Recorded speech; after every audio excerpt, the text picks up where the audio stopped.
नाज़रीन, जो टाउट है उनकी ज़रूरत बहुत बढ़ गई है और ये एस्टेब्लिशमेंट कर रही है। एस्टेब्लिशमेंट अपने पाँव पे वो कुल्हाड़ा मार रही है कि कल को ये बैठ के रोएंगे कि हमने क्या किया। आज भी एस्टेब्लिशमेंट जनरल याजा हो, जनरल अयूब हो, जनरल ज़िया हो या जनरल मुशर्रफ हो, उसके किए धड़े के ऊपर किसी किस्म का जवाब देने की पोजीशन में नहीं है। और जो कुछ ये आज कर रहे हैं ये उससे भी बहुत ज़्यादा घटिया और बुरे लेवल के ऊपर चले गए। तो टाउटों की जरूरत इतनी बढ़ गई है कि वो अब अवामी शऊर और इज्तमाई अवामी सोच की तौहीन कर रहे हैं। यानी मिलिट्री एस्टेब्लिशमेंट का पैगाम पहुंचाते हुए एक टाउट ने यह भी कहा कि अवाम से भी गलत फैसले हो जाते हैं और उन्हें नहीं माना जा सकता। यानी अवाम का जो गलत फैसला है ना, वो एक ही गलत फैसला है कि उन्होंने पाकिस्तान की एस्टेब्लिशमेंट को नकेल नहीं डाली। उन्होंने एक भी डिक्टेटर को जूते मार के नहीं निकाला। अगर लितरॉल की होती ना अवाम ने, तो आज मुल्क में सारा कुछ ठीक होता। बस यही एक अवाम से गलती हुई है, बाकी अवाम ने कभी कोई गलत फैसला नहीं किया। अवाम कायदे आज़म के साथ खड़ी हुई, अवाम जुल्फ़िकार अली भुट्टो के साथ खड़ी हुई, आज अवाम इमरान खान के साथ खड़ी है। अवाम हर मजलूम के साथ खड़ी होती है। अवाम दुरुस्त वक्त में जब भी पाकिस्तान का किसी भी मुल्क के साथ कोई फड्डा होता है, अवाम अपनी फ़ौज के साथ खड़ी होती है, अवाम पाकिस्तान के साथ खड़ी होती है और पाकिस्तान की सलामती के साथ खड़ी होती है। आज भी अवाम दुरुस्त सिमत में खड़ी है और इमरान खान को मुंतखब करके अवाम ने बताया कि जनाब हम यहाँ खड़े हैं, लेकिन एस्टेब्लिशमेंट ये हमेशा गलत सिमत में खड़े हो जाते हैं जाके, और अवाम के इज्तमाई शऊर की ये तौहीन कर रहे हैं। अब टाउटों के जरिए से ये कहलवाया जा रहा है कि जनाब जमहूर का अवाम का फैसला गलत था, लिहाजा हमने अपना फैसला लाकर बंद कमरों में मुसल्लत कर दिया। अब किसी को अच्छा लगता है लगे, नहीं लगता ना लगे, क्यों जी, ये कैसे हो सकता है? और ये एस्टेब्लिशमेंट इस किस्म के टाउटों से जो बयानियां बनवा रही है ना, कल को ये लोग पछताएंगे। अवाम को कई दहाइयों पहले इन नौसरबाजों को पहचान लेना चाहिए था, लेकिन देर हो गया, दुरुस्त हो गया। कम से कम लोगों को अब ये जरूर पता है, और चाहे इमरान खान की वजह से पता है, चाहे और बहुत सारे लोग हैं जिनकी वजह से पता है, लेकिन लोगों को पता है कि किसने क्या किया है पाकिस्तान के साथ। नाज़रीन, तहरीक तहफ़्फ़ुज़ आईन पाकिस्तान के कायदीन लाहौर पहुंच गए। हुकूमत एक चीज़ में कामयाब रही कि रस्ते में कहीं पे भी हुकूमत ने कोई बड़ा इज्तिमा नहीं होने दिया। रस्ते में जहाँ पे भी रुकने की कोशिश करते थे, गाड़ियाँ तोड़ते थे, धक्के मारते थे, मार कुटाई करते थे। इनको यानी पूरे रस्ते में इनको फेंटा लगाते ये लोग पहुँच गए जैसे तैसे करके लाहौर। अब लाहौर में इनकी एक्टिविटीज़ क्या होंगी ये आपको आने वाले वक्त में पता चल जाएगा, लेकिन फस्तायत का जो एक निज़ाम एस्टेब्लिशमेंट और नवाज शरीफ ने मिलकर बनाया है वो अब नज़र आ रहा है। नवाज शरीफ ने जो पाकिस्तान की सियासत के साथ किया, अपनी सियासत के आगाज़ से लेकर आज तक, उसमें कोई भी ऐसी काबिल फ़ख्र चीज़ नहीं है जिस पे ये ख़ानदान इतराज़ सके कि ये जमहूरी था या ये जमहूरी रवायात के मुताबिक था। नवाज शरीफ की औलाद भी बिल्कुल नवाज शरीफ के रास्ते पे चल रही है।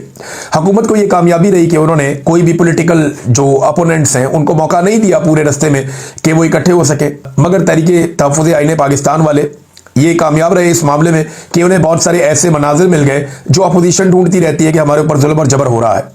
नाज़रीन, जो रशीद यूसुफ का मैंने आपको पिछले वीलॉग में बताया, हंजरवाल में जिनके घर के ऊपर पुलिस ने धावा बोला और उसके बाद वो अस्पताल में जामक हो गया, ये जो हकीकत है वो अब सामने आ रही है। आगा शेख सरवर साहब ने इसको रिपोर्ट किया। वो बताते हैं कि रशीद यूसुफ रिक्शे का ड्राइवर था और इनके 4 बच्चे हैं।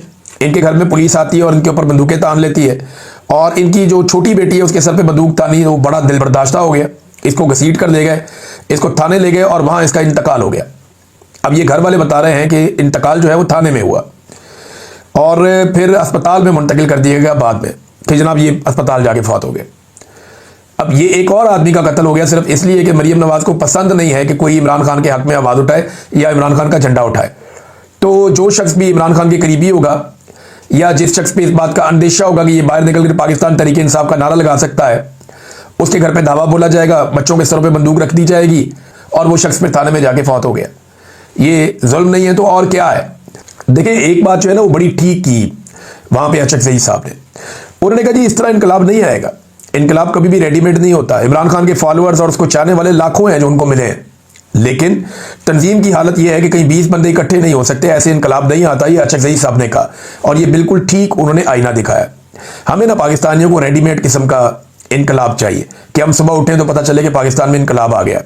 हम अपने तौर पे कोई कोशिश करना नहीं चाहते। देखिए, लोगों को खड़ा होना पड़ेगा, आवाज़ उठानी पड़ेगी, एक साथ निकलना पड़ेगा, वरना फिर यही सब कुछ चलता रहेगा और मुल्क और मईशत पूरी तरह से जमूद का शिकार रहेगी। ये निज़ाम अगर ऐसे भी चलता रहे कि लोग ना तो इनकलाब लेकर आए, ना बाहर निकले, ना एहतजाज करें और ना कोई बहुत बड़ा मुजाहरा करें, या लोग रियासत के खिलाफ खड़े भी ना हो और ऐसे इसी तरह चलने भी दें, तो फिर कोई काम नहीं चलेगा। ना पाकिस्तान आगे बढ़ेगा, ना मईशत चलेगी, मुल्क जमूद का शिकार रहेगा। क्योंकि लोग बदजन तो हो गए हैं काम तो कोई करना नहीं चाहता, ना कोई इन्वेस्टमेंट करना चाहता है। पाकिस्तान तहरीक इंसाफ को एक बड़ा मौका मिल गया कराची में जलसा करने का। तहरीक इंसाफ के लोग काफ़ी एक्साइटेड हैं कि मज़ार कायद पे नज़दीक वो एक जलसा कर सकते हैं। ये एक बड़ी कामयाबी बन सकता है अगर अहले कराची निकल आए, क्योंकि जब इमरान खान साहब की हुकूमत गिराई गई थी तो सबसे पहले कराची बाहर आया था। कराची के शहरियों ने एक बहुत बड़ा एहतजाजी मुजाहरा किया था, वहां पे उन्होंने इमरान खान का नारा बुलंद किया था और उसके बाद एक तहरीक बन गई थी। अब कराची के पास दोबारा मौका है कि वो सबसे पहले मोमेंटम बनाए और सबसे आगे बढ़ जाए। अभी तक पाकिस्तान पीपल्स पार्टी ने कोई भी काम जमहूरी नहीं किया, लेकिन मुझे हैरत होगी अगर पाकिस्तान पीपल्स पार्टी इस जलसे के रास्ते में रुकावट ना डाले। देखते हैं कि इस मरतबा ये क्या करते हैं। पीपल्स पार्टी की जमहूरियत क्या है वो तो आप सब जानते हैं। एक डिक्टेटर की तरह जरदारी खानदान इस पार्टी को अब चला रहा है, कोई सवाल करने वाला ही नहीं है। अभी एक वीडियो हम देख रहे थे कादर पटेल साहब की, वो जिस तरह जरदारी साहब को मिले हैं बिल्कुल बहुत नीचे तक पहुंच गए, और जैसे वो मिले हैं पता नहीं अब उसको कोई जवाब दे सकते हैं। बहरहाल इस तरह तो कोई किसी को नहीं मिलता जैसे जरदारी साहब को पटेल साहब मिल रहे थे। तो ये अब एक तरह की डिक्टेटर है जरदारियों की इस पार्टी के अंदर। नादरीन, एस्टेब्लिशमेंट का चैनल है एक, उसका सर्वे आ गया सोशल मीडिया पे, उनका डिजिटल चैनल है। तो मिलिट्री एस्टेब्लिशमेंट ने ना सहाफत या डिजिटल मीडिया के मैदान में भी खाची मारी है, यानी फिडम हो इस किस्म के सर्वे का। डिजिटल मीडिया को ना ये समझते हैं, ना सोशल मीडिया को समझते हैं, ना इन्हें आइडिया वो कैसे काम करता है, फिर टकेगा इनको समझ नहीं है उसके बारे में। ये सोशल मीडिया को जानते ही नहीं है, इन्हें पता ही नहीं है। वो आम आदमी है, वो लॉजिक के ऊपर बात सुनता और करता है। इन्होंने अजीबोगरीब सर्वे कर दिया। सर्वे में एक तरफ कह रहे हैं कि 70% नौजवान बेरोजगारी से परेशान है, 55% नौजवानों ने यह कह दिया कि पिछले साल की निस्बत हमारी माली हालत खराब हो गई है। ये नौजवानों का सर्वे हो रहा है, और फिर साथ ही कह दिया कि नौजवानों में नून लीग की मकबूलियत बढ़ गई है।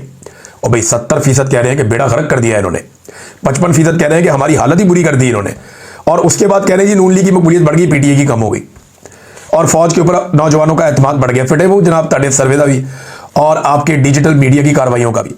यानी डिजिटल मीडिया बनाया तो कुछ थोड़ा लॉजिक के साथ बनाया ना। एक ही सर्वे के अंदर दो तरह की अलग अलग बातें कर दी। एक तरफ कह रहे हैं कि लोग बिल्कुल मुतमईन नहीं है, दूसरी तरफ कह रहे हैं जनाब जिनसे मुतमईन नहीं है उनकी मकबूलियत बढ़ रही है नौजवानों में। हद नहीं होगी। तो ये इसी तरह की कार्रवाइयां हमेशा डालते रहे और ये समझते रहे कौम बेवकूफ़ है, लोगों को अक्ल नहीं है, लोग बहुत सियाने हैं और लोग एक एक चीज़ पे नज़र रखते हैं। ये 2025 में आपको याद है जब गर्मियां आई थी तो इन्होंने अनाउंस किया था, ये वफाकी वज़रा बैठ बैठ के टीवी पे अनाउंस कर रहे थे कि जनाब हमने IPPs को सेटल कर दिया, अब आप बेफिक्र हो जाएं, अब बिजली की कीमतें बहुत कम हो जाएंगी। और अब लगातार बिजली की कीमतें कम होने का टाइम आ गया। ये इन्होंने बिजली की कीमतें कम की हैं, ₹1.80, यानी ₹2.25 से ज़्यादा का यूनिट इन्होंने बेसिक फिर बढ़ा दिया।